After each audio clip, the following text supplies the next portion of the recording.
managing multi-channel in the new social world. So in terms of agenda, delighted to introduce to you Serge Cren from the Difference Corporation. Serge is going to be taking us through some of the challenges of delivering multi-channel customer service. Then we're joined by Simon Harrison from Vocalcom. It's going to be taking us through managing multi-channel customer contact in the new social world. So welcome, Serge. Thank you, Jonty. And welcome to you, Simon. Thanks, Jonty. So, and then we're going to be going through top tips from the audience, interactive questions. What I'd like to do is if you can log into the chat room, and I'd like to, for you, in 1, 2, or possibly 3 words, describe your company's approach to social media. So put in any word or couple of words you like. So for instance, experimental, or active, or wait and see. So how would you describe your company's approach to social media? David says it's early days. Jacob is saying it's reactive. Tara said it's scattergun. Mina is active. Kerry says, I'm not entirely sure, I'm very new. Lois says, not at all yet. Ben, focused. Justine, still being considered. Other responses, open, honest, and active. That sounds quite good. What else we've got? Developing, active, very active, early days and reactive. Developing, minimal. Active with a thirst for knowledge, says Anna. That's quite an interesting one. So quite a varied cross-section here, from very active to very experimental, with not seeming to be terribly much in the middle. Simon, you're out and about chatting with people all the time. Do you seem to get that sort of polarization? Yeah, I mean that seems to be a reasonable kind of view in terms of when we speak to companies. There's very much a kind of a passion around wanting to know and learn more about how to support social channels. However, it's always very obvious that these customers are still trying to figure out what the value is, why, and what exactly to do in terms of supporting those channels. So, yeah, that kind of rings true. Well, let's go and have a look at which channels you're using in your contact center. I'm just going to put up a poll now, if you'd like to vote on all that apply. So what channels are you using in your contact center currently? The choices are, select all that apply: email, web chat, Twitter, Facebook, or post. And by that post we mean mail rather than posting a message. Serge, web chat seems to be quite interesting in the press of late. Do you think that's going to be a popular choice? Web chat is growing rapidly at the moment, really. It's a good one-to-one way of having a private conversation, really, via an online tool, which should be good, should be high. Okay, well, we've got most people have voted in there. Let's just close the voting and share it up on the screen. So the vast majority of people there, 98% email, 67% is post. That's that's still a surprisingly high number. Next one is Twitter, 47%, followed by equal tied for web chat and for Facebook. Simon, if you asked that question on web chat probably 12 months ago, we'd have probably seen about well under half that number, probably I'd guess less than 15%. Yeah, rapid growth there. Yeah, it's a pretty interesting phenomenon there, actually. I mean, we had a number of conversations, around that kind of timeline, around 12 months ago, and a lot of customers realising the value in terms of chat, being able to handle more than one interaction, providing great service, but to more than one customer, and customers seeing the value perhaps of not necessarily sitting in a queue. And being able to get a record of that chat, all value from both sides, from a business and a customer perspective. So that kind of doesn't surprise me there in terms of that result. And also some simple things like if you sat on a train, it's a bit awkward having a conversation with everyone in the carriage, and web chat's just great for being able to interact with people. So yes, some quite interesting results there. Now I'm delighted to hand across to you Serge Cren.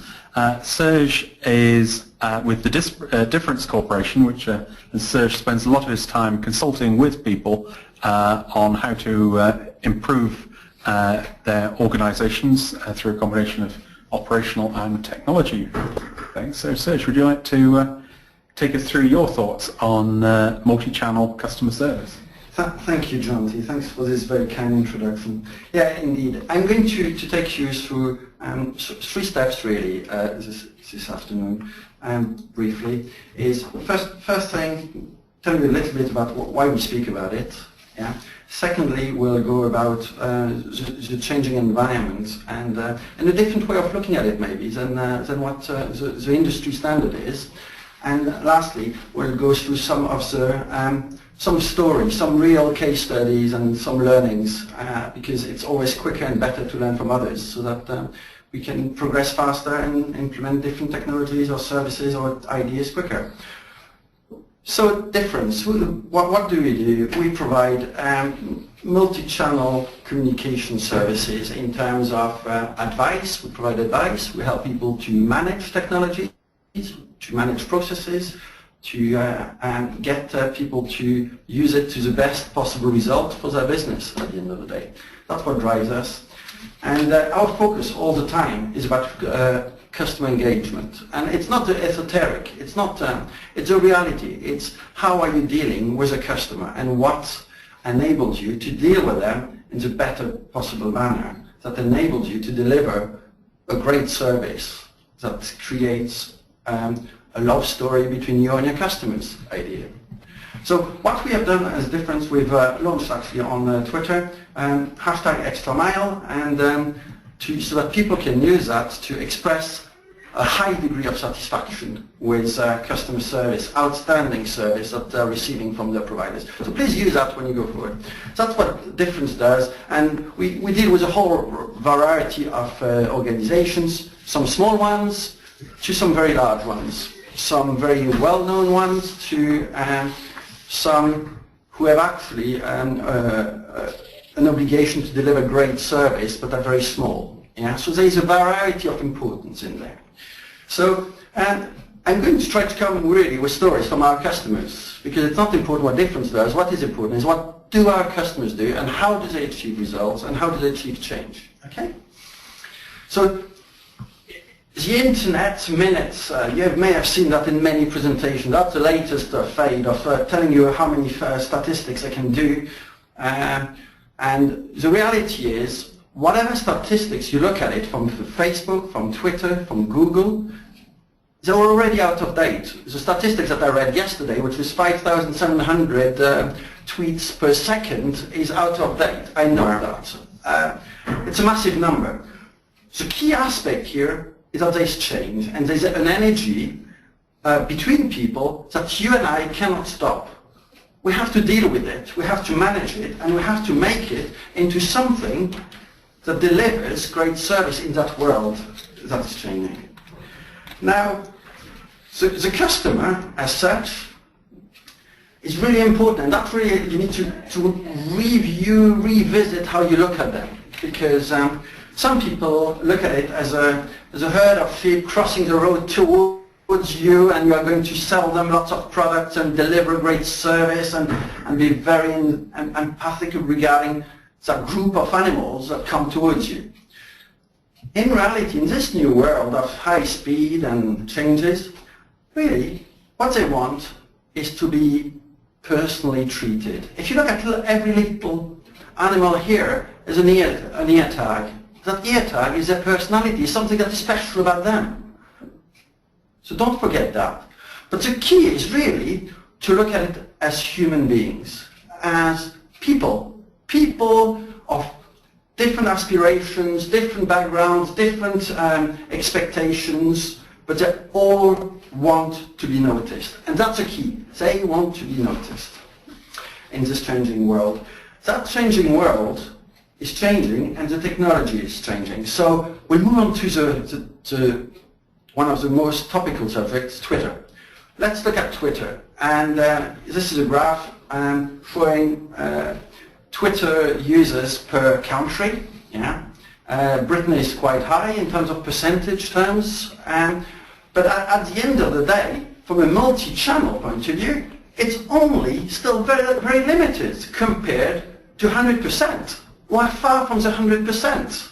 Yeah. So it is very important, but all the channels are as important. So if people are having difficulty reading the scale, the dotted red line there is the percentage of the population who've got it, and then the blue line is just the total number of people in millions. That's correct. So basically, in Britain, about 25, just below 25%. Yeah, at this moment in time. If you look at South Africa, as we have somebody from South Africa, it's actually a lot higher in terms of adoption. Yeah. So technically, the demand will be different.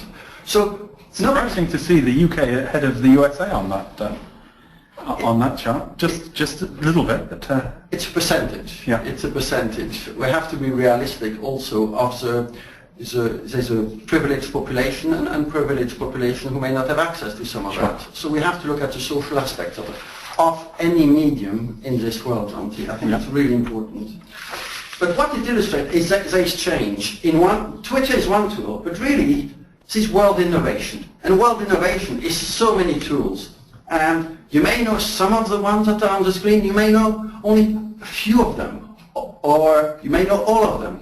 But really, this innovation drives the key focus, really, which should be on the imperatives on the customer. Because technology won't deal with it, because there's too much of it. We have to focus on what does the customer want? What is the customer's expectations? The first thing, they want now to be able to engage in any channels that an organization offers. If you offer that channel, they will use it. Be ready for it, be able to deliver on it.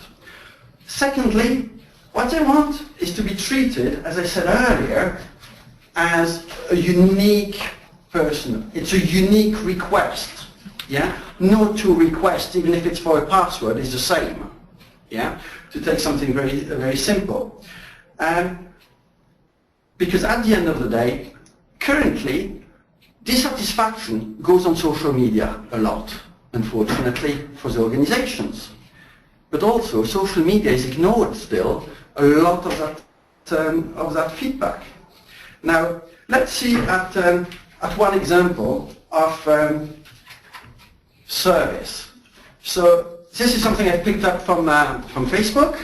It's somebody who is in my group. I've checked with them. They're happy for me to share this expression with them. And basically it illustrates that a supplier of a major online retailer is not delivering to the standard of somebody else.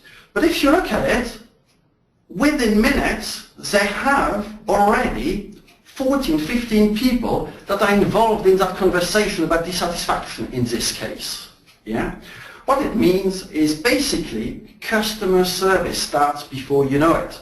And in a bigger chain, in a bigger size, there's more people getting involved, and you will get a lot more feedback on it. So this could be through someone's internal Facebook group of friends and completely invisible to the organization that this is starting to escalate before it's even alerted to the organization. Exactly, Jonty. That's the key point, is that customer service is now invisible. The complaints factor is invisible. Or maybe actually what it's doing, it's creating a visibility that before was word of mouth. But now it's in a medium that can be tracked and can be visible actually.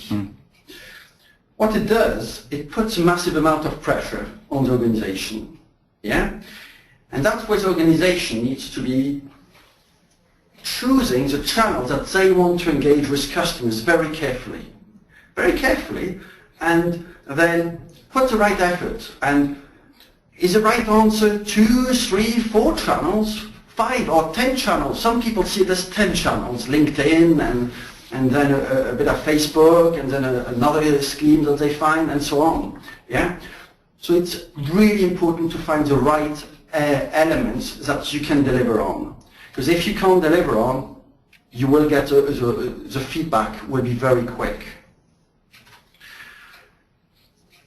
Now the second element that is really important is that the challenge is that you have to respond to these queries not just as a unique query, as I mentioned earlier, which is expectation, but it's within the context of that person. If you're really disgruntled with something, or if it affects your life on a personal level, to know that is quite useful. Voice is a great tool for that. You can hear a tone of desperation. You can manipulate that. But the online tools and so on, sometimes it's a lot more difficult to know how they feel, what are the emotions that people go through. So we've built a picture of where we're driving now. And I think Jonty would like, before I move on to that, the picture is, on the social media, don't forget to listen. If you don't act on it, you may not be able to act on everything, but listen to it. Because if you don't listen to it, it will be later that you will pay the price for it. Yeah? Okay, we're going to jump to a poll now, and what I'd like to do is look at how integrated your social and multi-channel teams are within your contact center. So I've got a number of 5 different scenarios here that will look at how integrated your social and multi-channel teams are. So tick all that apply. Do you have multi-skilled so that all agents can handle all transitions? Are you partially multi-skilled in that one team can handle all transitions but the others can't? Do you have email, web chat and social combined? Do you have email and just web chat combined? Or do you have all teams separate? So you probably fit into one or a couple of those categories. If there are any other scenarios you've got in there, if you'd like to type that into the chat room where there's a very active discussion going on about security on emails and web chats, you can go to callcenterhelper.com/chat. So if you'd just like to vote on there.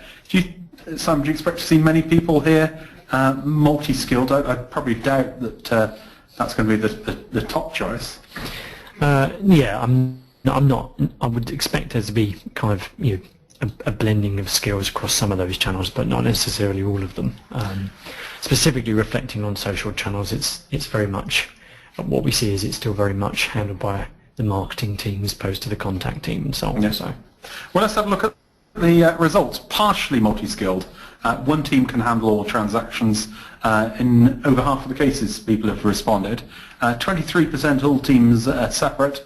19% are multi-skilled, that all agents can handle all transactions. That's probably higher than I would have expected, Serge. I think it's high, but I would be curious to know how many of the people are actually trying things just now, or how many are in an established manner of operation on those. And I think in today's world, people have to try different things. So the context would be context again is very important here. So it'd be interesting from the audience to, just if you could put it into the chat room what your feedback is in integrating teams and how easy that's been, whether you've had any resistance to that within the organisation. I'm just going to pass back to Serge now, who can take us through your thoughts on the challenges of a multi-channel contact centre. Thank you, Jonty. So there's really three main challenges. One is too little resources to do all what you have to do in this changing world because you don't have enough staff, not enough resources, and so on. So the second one is there's masses of information regarding your customer. You have masses of data you're expected to collate, compliance to be achieved, and so on. So there's all this information that comes.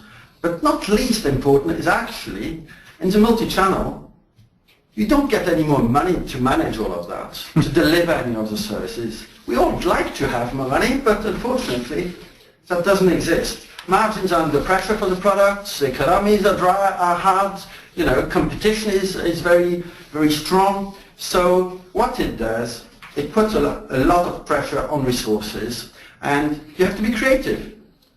Yeah? That creativity needs to be used to focus your resources in the social media world so that you can deliver that service. So the good old automation comes back. Yeah? But automation is not the IVR only the IVR that we're talking about. It's enabling the customer to to complete certain tasks. Earlier in our introduction we talked about some of the providers providing only self-use and no customer interaction tools to deal with. This is a bit like that, to manage to really get all the routine activities out. And in most businesses we go into, we can still find a lot of activities that can be simplified and dealt with that way. Secondly, is that you need to focus the people on the real problems, on the serious problems. Yeah? Not just on the routine, on counting how many calls, how many emails, how many texts, how many so-and-so I've dealt with, but really focused on what is the impact to the customer. And online delivery is very often with web chat, multiple chat at the same time you can do. Voice, it's only a one-to-one relationship. So you have to manage those resources really intelligently so that you can get the result that is really, at the end of the day, a measurement of your success, however you measure that success. Through repeat customers or simply through some of your net promoter scores and whatever card you use, scorecard you use to do that. Now, I just wanted to give you a story, a quick story which was the impact of not delivering. Yeah? You may decide to Google very briefly broken guitar, and very basically you will see that a story of dissatisfaction over 9 months, not over one day, over 9 months, has cost an airline 180 million. Yeah? So it's not all about the last minute, the immediate moment. It can be about the attention to detail. Somebody did not listen to this. Now, what it means, it puts pressure on the whole organization to deliver customer service, not just the sharp end. Yeah? If you do FAQs, whoever does the FAQs, it needs to be done to a level that is usable. Yeah? It needs to be refreshed, up to date, in line with current methods of communication and current events that are occurring across the customer environment. Now, let's move on to some of the challenges of dealing with a Twitter in this world. So, Eon have 12pers, yeah, and as you can see, 12pers. Like that. And very clear, just on this page, you see opening hours by the 12pers, that it is manned. They're setting an expectation. They're creating a context for the customers to engage with them. The interesting one on here is that the 12pers are actually only available till 6 p.m. And I would expect most complaints on Twitter to be coming through when people are back from work and got a bit of time in the evening. So I think there might be a mismatch between opening hours there. But there's a question, is it a complaint management or is it a help? They see it and have positioned it as a help. Yeah. Yeah? And after 6 o'clock, they may not be able to resolve the problem really with the engineer or with the engineering team, with the other resources that maybe the contact center thinks they can, so at least there's no pretense regarding that. Yeah? So it's a good point, but we have to look again at the context of delivering the service overall across the enterprise. So 2 key learnings here. One, educate your customers on the channels that you would like them to use for the different methods of engaging. You can't control them, but you can educate them. You can communicate with them on how to do that. National Rail did it the other day when there was a storm around. Yeah, they clearly put an element out saying, sorry, we're not going to reply to all your tweets anymore because we get too many. Yeah, so they tried to ascertain that, but they refer them to another tool. Now, the other aspect is, from an internal point of view, do we deal with all the requests that are coming in through various channels in one queue? Or do we separate it by skills? That is a debate that is dependent on your organization, on your environment. These 2 key aspects you need to think about is your staff and resources are human beings. Can they do 140 letters messaging as quickly as they can speak to somebody and afterwards respond to an email using 250 templates that are in your system? Just think of that in 2 minutes. I said it quickly. If you can deal with this, then maybe you can do a unified queue. Otherwise, you may decide to change the timing by which certain people are available in different queues, to give them also a change, so that your agents feel change in the days that they experience there. And there's other reasons that we may do. But the most important is you need to have one overview to measure. Another practical example, cracking example here, really fantastic, for practical solution. Center parks, nowadays, if you tweet Center Park whilst you're on a park with a problem, they fix it. Somebody arrived with a broken kettle when they arrived in their little chalet, and they tweeted, and within 15 minutes they had a fresh kettle, new kettle on the door. Fantastic, isn't it? However, be aware of the expectations you're building. You're building expectations for yourself. So if you do it once, be ready, but that all your customers will expect it the next time.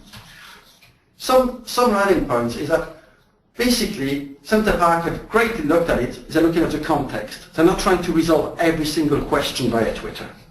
Yeah? So look at the context. If you're on site, it's a quick fix on many equations. Yeah? And so look at context. Use tools that provide you context. Secondly, when you provide a new channel, you have to put even more planning now than you did when you introduced email. Because the speed of negative feedback on what you haven't handled well will be exposed. So you really need to put a lot of effort onto that. Yeah? Finally, what I'd like to say to you is really, the message for you is that use the social media world to raise the performance within the organization, to ask everybody to raise the level at which you can deliver. You can do. People can do differently when people accept that there is a change of world. Secondly, leverage it to go and get different tools, to implement different processes, to create change in your organization. Very importantly, customer service needs to feed back into the operation. We saw the Yodel example, we saw Center Parks. We need to integrate customer service into whole enterprise. Lastly, you as individuals have a responsibility and have an opportunity to lead in this new social world with integrity, transparency, and a lot of ambitions as opportunities will present themselves for you and your colleagues. Thank you very much for that, Serge. I think leading with integrity and ambition is really a key part of what we do. What I'd like to do now is put through a poll, and I'd like to ask, in your contact centre, what percentage of contacts now come through on email? If you'd just like to vote on there. The votes are 0 to 5%, 6 to 10%, 11 to 15%, 16 to 24%, or over 25%. So it'd be quite interesting to see where this fits. I think the latest Contact Babel report was showing about an average of 15% overall. So it'd be interesting to see if our audience tie in with that. So if you'd just like to vote on the rough percentage of contacts that come into your contact centre through email, just like to vote on that. Let's put the results up on the screen now, and see quite a variance there. We've got quite a large number of people over 25% and quite a large number of people 6 to 10%. So I guess the 15% that's quoted in Contact Babel, which is probably the average of that, doesn't really present the whole picture. It's either small amounts of email or large amounts.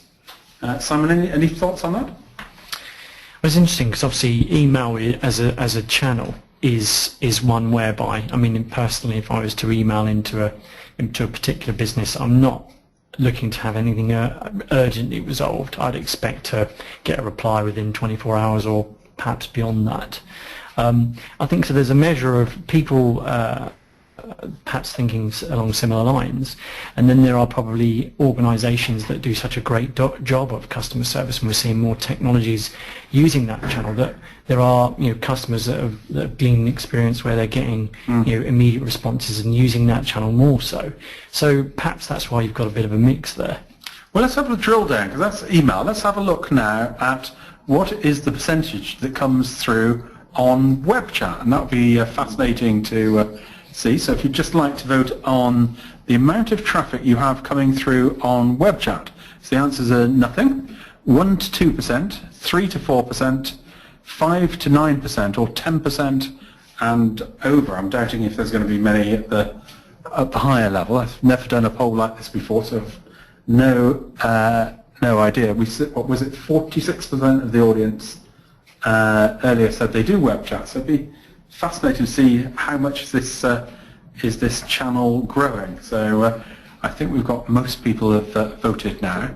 So the challenge here, I think, for the chat is that is it one communication that covers that one chat or one interaction? With email, obviously there's a different. Yes. There is the ping pong effect of email, whereas web chat there. Quite interesting. So still quite small numbers, a growing channel, but fascinating there. 2% of the audience actually got over 10% of their volume moving through on web chat. So I'd be interested. Anyone who's put more than 2% in there, if you could share with us what sort of business you're in and what sorts of things you're doing over web chat. Is it, in fact, for the entire audience, is it sales that you're doing through web chat? Is it customer service? Be fascinated to hear some of the responses.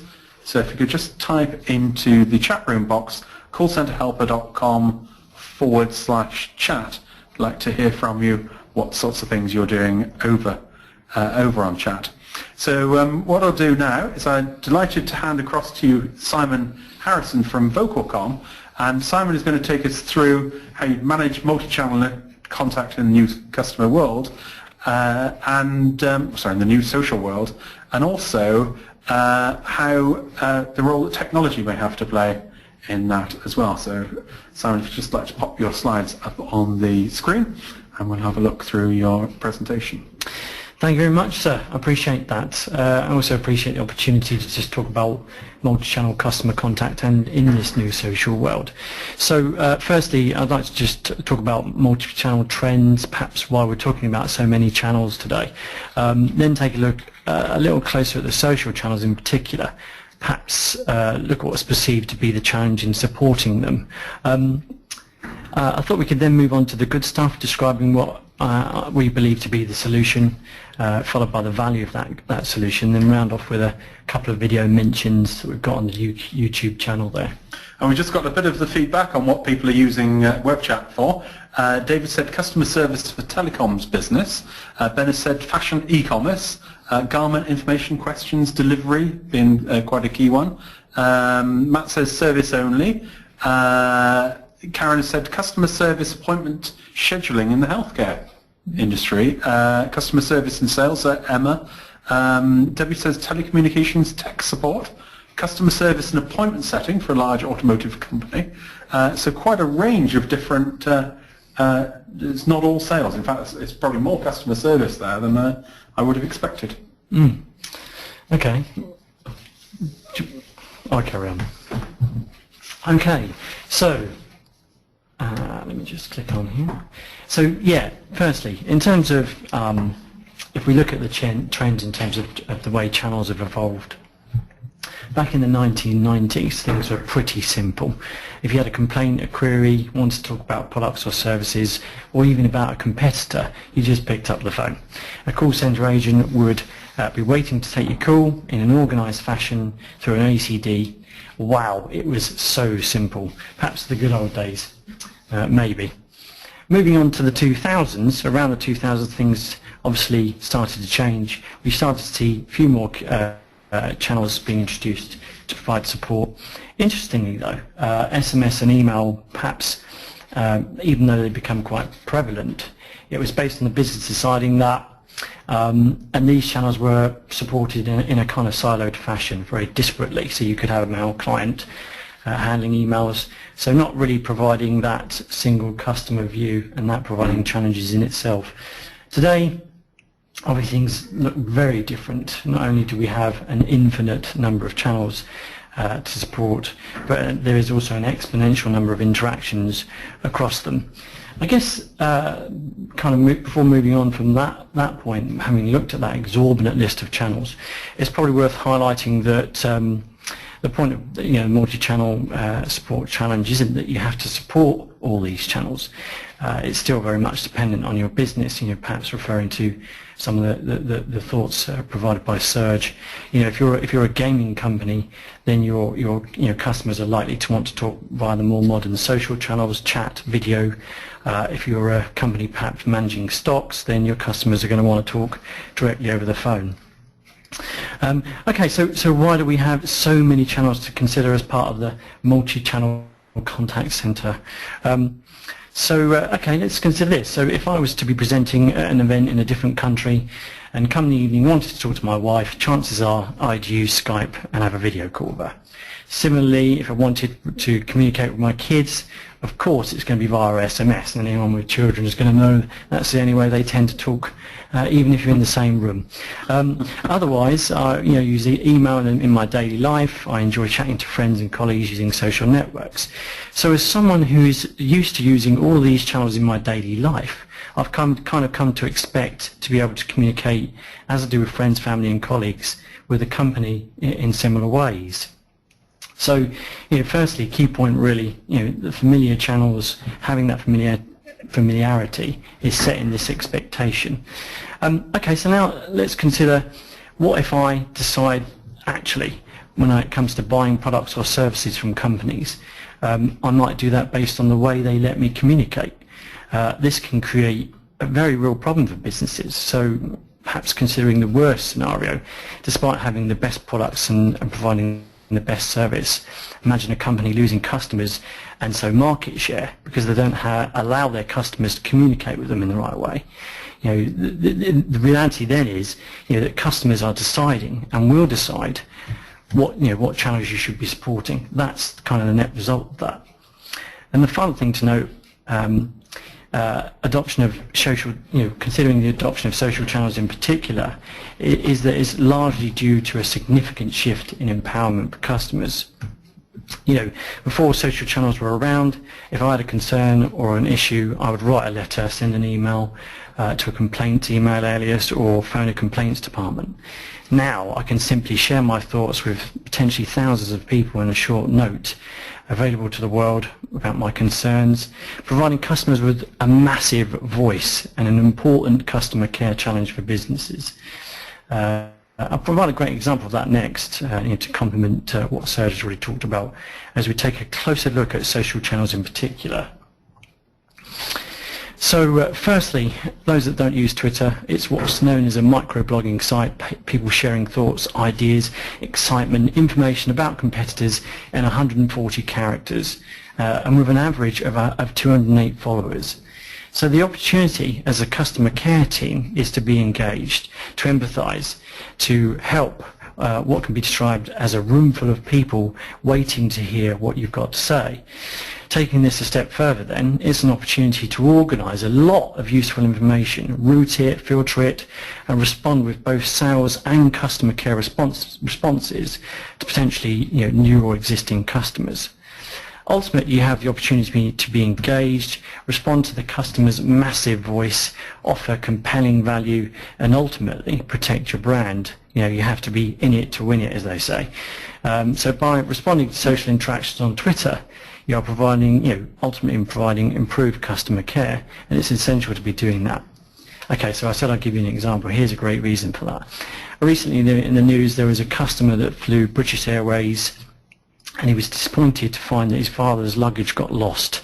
So this particular guy wasn't happy with the responses he was getting from the traditional channels of getting help to fix that, so he decided to sponsor a tweet. In simple terms, he picked a couple of key territories, the UK and the US, and tweeted something as simple as, "Don't fly British Airways, their customer service is horrendous." That was it. That was enough for only a couple of hours for his tweet to have been talked about across various digital publications, Mashable, Daily Mail and so on.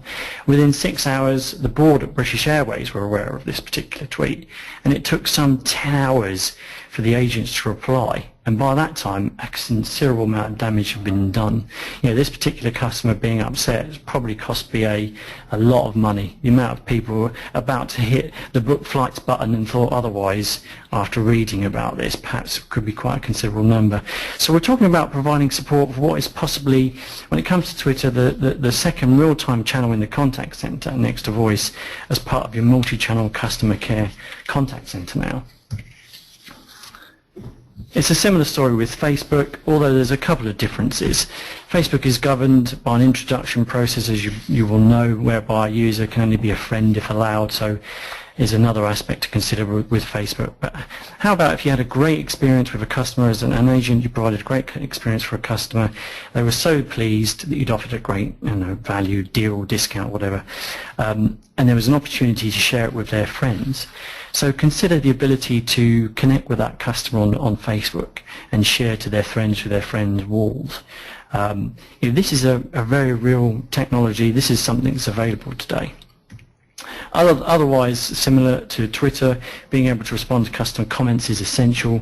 Businesses that provide pages, so we've got 50 million pages mentioned here, as they're known, is in recognition of the importance of providing a dynamic web presence over a static one. So they've kind of got, customers have seen the value and businesses seeing the value in having this interaction over just a digital website. This is quite a key aspect, an opportunity again to provide improved customer care. You can offer value within Facebook users' own social space.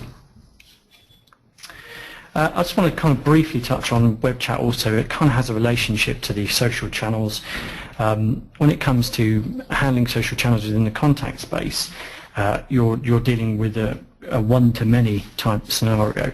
So web chat offers a very key ability to move from a one-to-many scenario into a one-to-one kind of situation, and inherently provides a lot of value around return on investment. If you think of chat being an opportunity to provide as you would in a store, service representative just helping a customer purchase through a website, or offer kind of queries, response to queries and concerns as well. You can see it's quite a powerful social aspect, web channel, to complement the whole kind of social interaction within the contact center. Well, got a quick poll. Yep. Look at a poll now. I just wanted to look at how integrated is your social media technology. So if you'd like to select all that apply, so do you use some free web tools, e.g. Hootsuite or TweetDeck? Number of scenarios. Do agents cherry pick their own tasks? Can you transfer contact types between channels? Have you got a single queue for different transactions, and you have consolidated reporting? I'm guessing here that some free web tools is probably going to be the most common. Most contact centers I've seen seem to rely on Hootsuite or TweetDeck. I had a question asked me just this week: is Hootsuite the right solution for social customer service? To which sort of it's a difficult one to respond. It's not a bad way to getting going. It's better than nothing, but it's certainly far from an ideal solution, I guess. So let's just put the results up on the screen. Indeed, it was the largest. 41% use some free web tools. 45%, that's higher than I expect, have a single queue for different transactions. But when it comes down to consolidated reporting, which I would think is really key, only 22% of the audience have consolidated reporting. So we're quite low figures overall there. So Simon, back to you.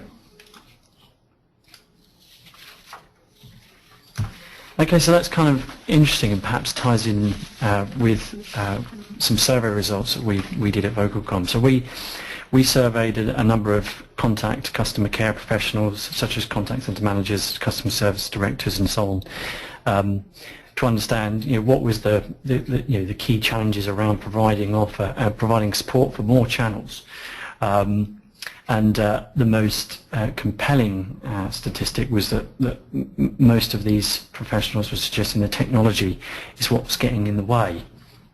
So what is it that companies have done so wrong, perhaps, to be in that kind of situation? This is how we perceive things have unfolded. So support for channels has perhaps grown in a fairly independent fashion, more strategic and quick wins, if you like, to address immediate problems. Inherently, this has meant that companies have not necessarily had the opportunity to take a step back and look at the multi-channel challenge as a whole, and instead have acquired various technologies, products along the way, creating again a reasonably siloed support scenario like we started to see in the 2000s. In particular, businesses have evolved, reflecting on multi-channel on our multi-channel trend slide, from an ACD to added support for IVR, perhaps considered email, had to consider compliance, so looked at recording, thought about the benefits of a dialer to connect to more customers and so on. And specifically ended up with a suite of products and capabilities and a different set of databases inherently from that. So difficult to get a single customer view. A complex management information scenario is created from that. The costs are far higher, and ultimately, you've got very, very constrained, reflecting on that survey result, from moving forward in supporting more channels, because it can be a challenge just supporting the ones you've got. Adding to that even further, things get worse perhaps when considering from an agent desktop perspective. In our survey, we learned that some 72% of agents' desktops had a combination of different applications to handle different interactions across channels, and this leads to all of the complexities related to different applications, software version conflicts and integration challenges, inherent resource problems in trying to maintain them at the desktop. The sum of the parts is why we think we got that result in the survey is that what's stopping companies from moving forward for support for more channels is bearing in mind we don't have, sorry, I'm having problems with my slides, we don't have enough capability to support the channels we've got. So again, from an application perspective, it's very much challenge for the agents. So we've framed the reasons for having so many channels. We've looked at social channels a little closer. We've looked at the problems. So let's take a look at the solution. We believe it comes down to three key aspects. So firstly, everything at the agent's fingertips in one single interface. Not just customer data, but everything, including CRM, bespoke data, database sources, access to applications. It should also be very easy by users to define this. So empowering agents to use a familiar single interface is key to being able to provide a multi-channel contact center incorporating these newer social channels. The second key thing is, we believe to support that single interface, you need a platform that will accommodate that. So it needs to be not only able to support the channels of today, but scalable and adaptable to support the channels of tomorrow. We don't know what they are. Social is kind of hot right now, but who knows what's to come in the weeks, months, years as we move forward. So it should be able to easily absorb and take on those extra channels, but not sacrifice the capability at the same time. So you should still be able to provide very high levels of service across channels that are legacy channels such as voice and the newer channels also. The third key thing is obviously that the system should provide enough business intelligence to learn and improve. So, you're supporting a lot of channels, you're doing it, you hope, well, you need to understand that. So customer care, comes from knowing your customers and having a holistic view. So if a customer uses chat 2 days ago, then yesterday they get abandoned in a queue, they don't get answered, and today they're writing an email. You need to kind of see that complete picture. Obviously, the added benefit of having kind of customized reports using chapters and graphs, etc., provides that additional value. If you're an outsourced business, for example, is you can do things in a custom way for your own unique clients. But that's kind of the key, third key aspect in terms of providing this more advanced social contact center. The final thing is real-time management. You need to be able to manage in equal detail to that of historical reporting. Supervisors need to be able to make decisions and know that based on a considerable increase in tweets through a certain campaign, that they can switch out agents live within kind of a supervisor tool. They can unobtrusively chat to agents, handle workflow interactions and listen to voice recordings, all the power to support and help those agents get through what they need to do. It is very much reliant on absorbing these extra channels, but in an organised fashion, because it's all very much related. So the three key aspects, if you like, perhaps consider historical and real-time reporting as one, single customized interface, scalable platform, and the historical reporting, real-time reporting provide the solution for a multi-channel contact center that can accommodate the new social world channels. Just got a couple more slides, one on social and one on chat. Just want to highlight that in the context of social, it does need to provide support for a couple of key things. Again, reflecting on the thoughts provided from Serge around the teams and responsibilities of those teams and what channels they're handling, more specifically what types of contact. The most important is obviously to de-risk if you're looking at transitioning from marketing to contact center. So in particular, it's important to be able to filter and queue tweets based on strings, hashtags as they're called, or accounts, but it's also be possible to manage by exception, so to make sure the agents only see precisely what you want them to be replying to. And then added to that, control of resources based on the campaign again helps to ensure the agent is replying precisely with what the customer wants, and using precisely what you want them to. So video, media, brochures, even considering the location, because tweets come with what's called geotagging, so you know where it's come from. And it'd be interesting to know in the audience who's actually collecting people's Twitter handles to put into their CRM system. So ultimately, this will, these kind of features as part of a social channel management capability provide support for that real-time channel, second real-time channel as we're describing it, and help you to protect your brand, provide great customer care. The final slide that I'm going to provide in terms of specific product capability and supporting the channel is around chat. It provides a key role in transitioning from one-to-many to a one-to-one relationship, as I've touched on. But inherently chat provides a lot of other value. And I think that poll that you put up, I think what's interesting is it would be quite interesting to see how many of those businesses are making it easy for their customers to know that they provide those kind of services. Because what we find is, if customers know that they can use chat, then absolutely they'll use it. But it's knowing it to start with. And what we've seen whenever we've had any kind of interactions with customers, and more is that the value around co-browsing, clicking to call, and all that kind of good stuff is crucial. Otherwise, chat can provide lots of benefits. I used it to talk to BT recently when I moved to use my broadband, BT Infinity broadband service. I had a transcript, etc. So the final thing, in terms of the value, you can provide all of these. All of this value comes from providing this kind of solution. As you would of course expect Vocalcom provide all of these capabilities that I've described. You can respond in real time to social channels. You can control that. You can handle that transition from one-to-many conversation to a one-to-one, and you can ultimately provide and transform the customer experience, take it to a whole new level, effectively. Thank you very much indeed for that. And we've had a comment in from David who said, yes, context is king. It's certainly to echo both the points that Simon made there and Serge has made as well. Well, we've got time to dip into a few of your audience tips.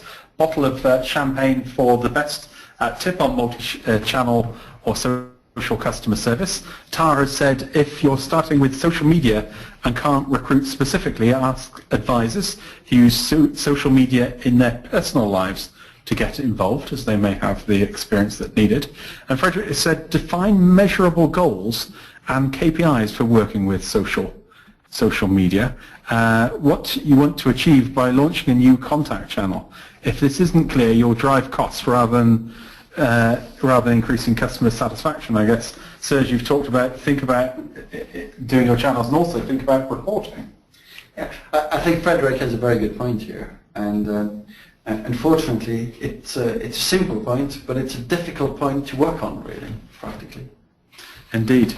So, Kadeen has said having all agents multi-skilled is particularly challenging when products and processes are not streamlined across business units. Simon, I see you smiling there. That's not an uncommon problem, I think, for a lot of organisations. No, and perhaps to kind of relate it to the technology in particular, when you have disparate systems, different silos of information across the business, it doesn't make it very easy for an agent to be as multi-skilled as they could be. So, having the right tool, again, having that single interface is crucial and would kind of, help with that whole kind of process aspect, if you like.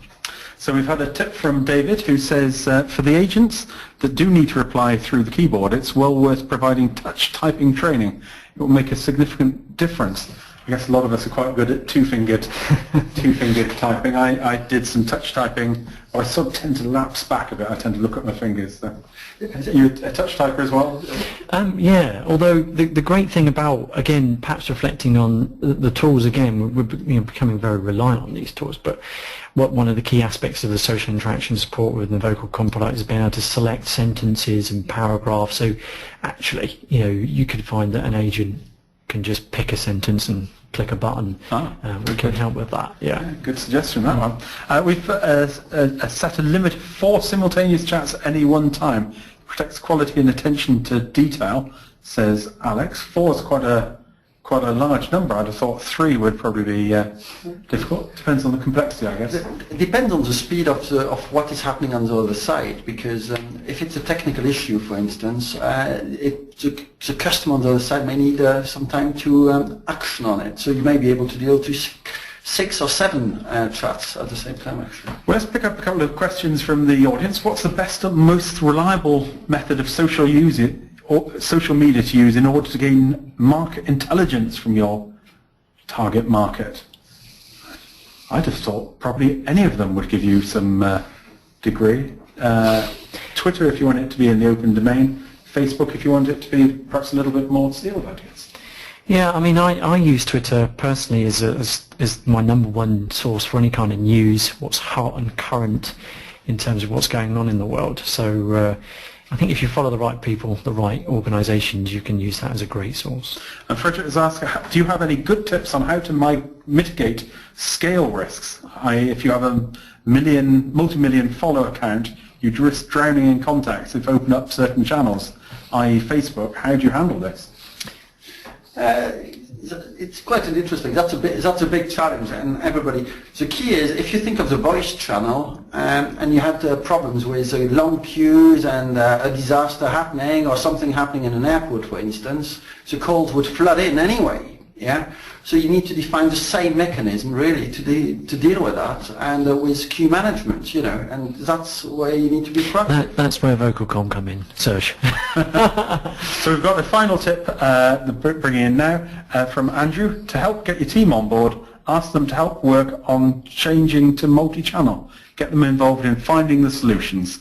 It helps them to take ownership and see the benefits of being able to offer services over different media. Certainly there's no substitute for getting the team involved in any change management type project. So just like